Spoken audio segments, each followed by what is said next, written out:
ইলাহ নেই একমাত্র আল্লাহ ছাড়া। ইলাহ মানে কি? প্রভু। ইলাহ মানে কি? যারা ইবাদত করবো, তার দাসত্ব, গোলামী, হুকুম মানবো।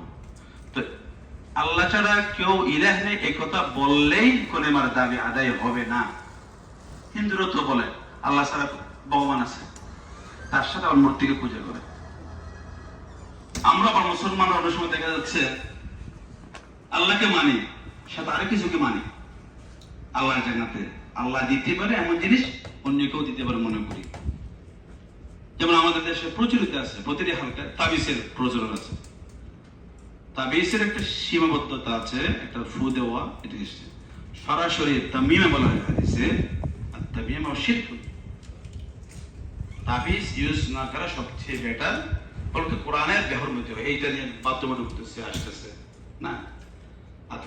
এটা এমন কিছু কিছু জিনিস ফলে মানে ফলের পিছনে কারণ হচ্ছে আল্লাহ আমাদেরকে পরীক্ষা করে আমি যে কথা বলেছি কোরআনে, আমার রাসূল যে হাদিস যে কথা বলেছে এটা বিশ্বাস করে মানুষ, নাকি এটা কারণে কিছু ফল আসছে সেটাই বিশ্বাস করে।